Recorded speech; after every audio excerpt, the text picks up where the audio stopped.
ఎన్ని ప్రయత్నాలు చేసినా, ఇంకెన్ని జిమ్మిక్కులు చేసినా ఎప్పుడూ అడ్డంగా దొరికిపోతూ ఉంటారు కొందరు సెలబ్రిటీ కపుల్స్. దాంతో మీడియాకి పెద్ద ఫీడై కూర్చుంటారు. వీరి సీక్రెట్ రొమాంటిక్ థింగ్స్ కారణంగా సోషల్ మీడియాలోనూ ఓ రేంజ్లో వైరల్ అవుతుంటారు. ఇక తాజాగా తమన్నా, విజయ్ వర్మ కూడా అదే చేశారు.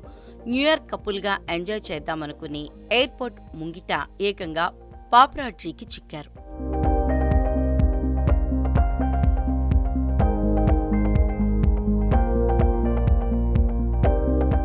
లస్ట్ స్టోరీస్ 2 సినిమాతో తమ లవ్ స్టోరీని షురూ చేసిన తమన్నా అండ్ విజయ్ వర్మ పోయిన ఇయర్ న్యూ ఇయర్ పార్టీలో లిప్ లాక్ పెట్టుకుని మరీ మీడియాలో సెన్సేషనల్ అయ్యారు.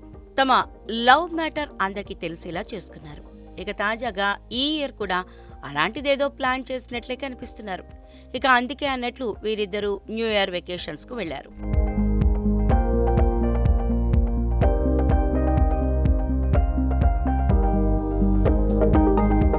ఎయిర్పోర్ట్లో ఎప్పుడూ వెయిట్ చేసే పారారాజీ మోసం చేస్తూ వేరే కార్లలో ముంబై ఎయిర్పోర్ట్కు వచ్చిన వీరిద్దరూ చెకిన్ గేట్ తర్వాత మాత్రం కలిసిపోయి ఒక్కటే ఫ్లైట్ ఎక్కారు. మరోసారి మీడియాకు అడ్డంగా దొరికిపోయి అమ్మా పెద్ద ప్లానే ఇది అనే ట్యాగ్తో నెట్టింట తెగ వైరల్ అవుతున్నారు వీరు.